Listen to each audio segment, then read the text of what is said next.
March 1943. An American infantryman crouches behind a stone wall in Tunisia, watching tracer rounds from a German MG42 machine gun arc overhead.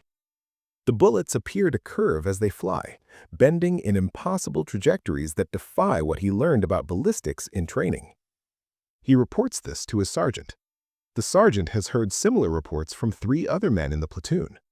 Intelligence officers begin collecting accounts from multiple units describing German bullets that change direction mid-flight, that curve around cover, that track moving targets. These reports reach division headquarters and eventually theater command. They describe a German technological advantage that does not exist. The bullets are not curving. They are following ballistic trajectories identical to American ammunition.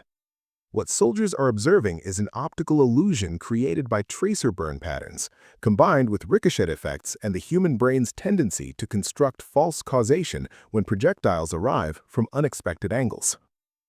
The myth of the curving German bullet would persist through the war and into post-war veteran accounts, becoming one of several widespread misconceptions about enemy weapons capabilities based on misinterpretation of observed phenomena. Allied forces in 1942 and 1943 faced an information problem regarding German weapons that was perceptual and psychological. Combat troops observing enemy fire under stress made assumptions about weapon capabilities based on incomplete sensory data. Tracer ammunition appeared to curve because soldiers tracked only the visible burning portion of the bullet's flight, missing the initial trajectory before tracer ignition. Ricochets appeared to curve because the bullet's impact with the terrain was not observed, only the deflected path. Machine gun fire at oblique angles appeared to curve because soldiers underestimated the weapon's actual position and firing angle. These misperceptions were compounded by German tactical doctrine that emphasized firing from concealed positions, making accurate assessment of bullet origin points difficult. What intelligence officers needed to counter these reports was systematic analysis of German ammunition ballistics and education of combat troops on projectile behavior. But the pace of combat and the intuitive appeal of the curving bullet narrative made correction difficult. The perception originated primarily from observation of tracer ammunition, specifically the German SMK series tracer rounds used in 7.92 by 57 mm Mauser cartridges. Standard German tracer composition used a mixture of strontium salts and magnesium that ignited approximately 30 meters from the muzzle and burned for approximately 800 meters of flight. This delayed ignition meant the first portion of the bullet's trajectory was invisible. Soldiers observing tracer fire saw the bullet become visible at an arbitrary point along its path and assumed that point represented the weapon's position. When the actual weapon position was elsewhere, the observed trajectory appeared to originate from space and bend toward the target. This was an optical illusion, not a ballistic reality. The bullet followed a standard parabolic trajectory determined by muzzle velocity, gravity, and air resistance. Human visual processing simply lacked the information necessary to construct the actual path. The ballistic properties of German 7.92 by 57 mm ammunition were well documented by Allied intelligence. Muzzle velocity was approximately 760 meters per second for standard infantry rifle fire, slightly higher for machine gun variants. The bullet was a boat-tail Spitzer design, weighing 12.8 grams, optimized for aerodynamic efficiency. At 100 meters, the velocity dropped to approximately 690 meters per second. At 500 meters, approximately 520 meters per second. Trajectory followed predictable parabolic curves with drop measured in centimeters at close range and meters at extended range. There was no mechanism by which the bullet could curve laterally. Spin from rifling stabilized the projectile in straight flight. Air resistance acted uniformly on the bullet's surface. Gravity pulled downward consistently. The physics of bullet flight were identical for German, American, British, and Soviet ammunition. Any observed curve was either a ricochet, an optical illusion, or a misidentification of the firing position. Ricochet behavior contributed significantly to curving bullet reports.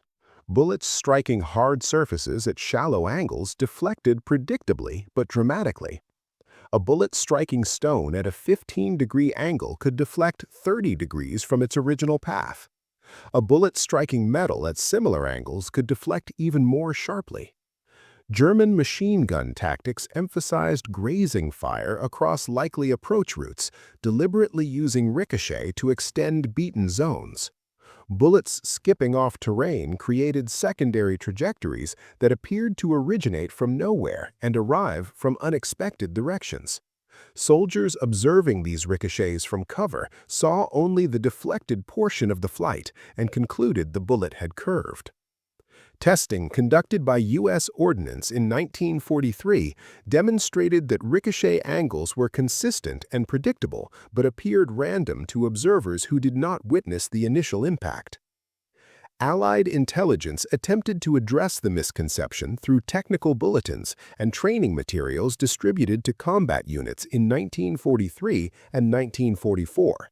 These documents explained tracer ignition delays, ricochet mechanics, and the impossibility of bullets curving in flight.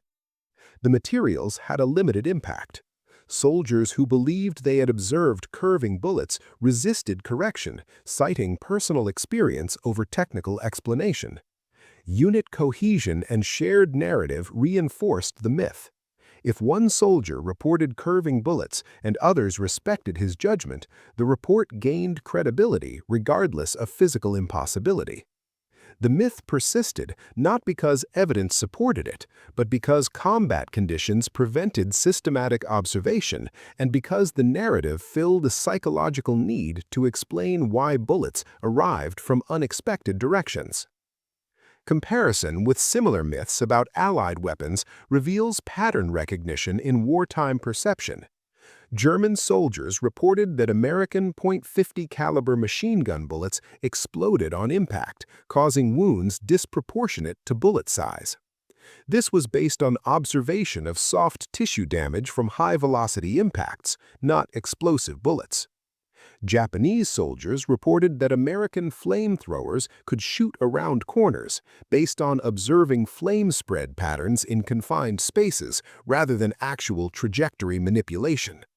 Soviet soldiers reported that German magnetic mines could track tanks based on seeing mines placed on likely approach routes rather than actual guidance systems.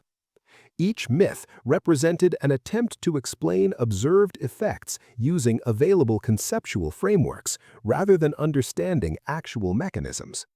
The curving German bullet was simply the most widely reported Allied version of this phenomenon. Technical investigation of German ammunition captured throughout the war found no evidence of trajectory manipulation technology. Standard ball, tracer, and armor-piercing rounds all used conventional designs. No guidance systems, no asymmetric weighting, no special propellants. German ammunition development focused on improving penetration and accuracy at standard trajectories, not creating curved flight paths. The only German ammunition that approximated a curved trajectory was the Panzerbuchse 41 tungsten core round fired from squeeze-bore rifles, but this achieved a slightly flatter trajectory through velocity increase, not lateral curvature, and was rare in frontline service. The widespread reports of curving bullets had no basis in German weapons development programs. The psychological dimension of the myth merits examination. Soldiers under fire experience profound stress that affects perception and memory. The human brain constructs narrative explanations for threatening stimuli even when complete sensory data is unavailable. Bullets arriving from unexpected angles create cognitive dissonance that is resolved by assuming the bullet curved rather than questioning the assumed firing position. This tendency is amplified in combat, where questioning one's perceptions could be fatal and where shared group beliefs provide social reinforcement. The curving bullet myth succeeded because it explained observed phenomena more satisfyingly than technical reality. Telling soldiers their perceptions were wrong was less effective than providing alternative explanations for the same observations. Post-war analysis by military historians and ballisticians confirmed that no German ammunition could curve in flight and that all reported observations could be explained through tracer optics, ricochet mechanics, and misidentification of firing positions. Veterans' accounts recorded decades after the war still include curving bullet reports, indicating the persistence of combat memory even when contradicted by physical evidence. Some veterans, when presented with technical explanations, modified their accounts to acknowledge probable ricochet or optical illusion. Others maintained that their observations were accurate and that official explanations were insufficient. This divide reflects the difference between experiential knowledge gained under extreme stress and technical knowledge gained through systematic analysis. The myth had minimal tactical impact. Units that believed German bullets could curve did not alter defensive tactics significantly. Cover and concealment principles remained unchanged. Fire and maneuver doctrine proceeded normally. The primary effect was psychological, creating a sense of German technological superiority that was unwarranted but persistent. This sense was amplified by genuine German technological advantages in optics, rocket technology, and jet propulsion, making the curving bullet claim seem plausible by association. The fact that the specific claim was false did not prevent it from contributing to broader narratives about German engineering sophistication. Training improvements in later stages of the war included more extensive education on tracer ammunition behavior and ricochet mechanics. Soldiers were taught to observe full bullet trajectories rather than only the visible tracer portion. They were taught to expect ricochets in any terrain with hard surfaces. They were taught to estimate firing positions using sound as well as visual observation. These improvements reduced but did not eliminate curving bullet reports. The fundamental challenge remained that combat observation occurs under conditions that prevent systematic data collection and that human perception is unreliable under stress. The American infantryman in Tunisia who first reported curving bullets in March 1943 was one of thousands who made similar reports throughout the war. His observation was sincere, his interpretation was wrong. The bullets he saw were not curving. They were following standard ballistic trajectories complicated by tracer ignition delay and ricochet deflection. The myth he helped create persisted because it provided a simple explanation for complex phenomena and because correcting it required soldiers to distrust their own sensory experience. The German bullet that could bend in midair never existed outside the intersection of human perception, combat stress, and incomplete information, but the reports of its existence remained in official records long after the physical impossibility was established, a reminder that what soldiers believed they observed in combat is not always what occurred.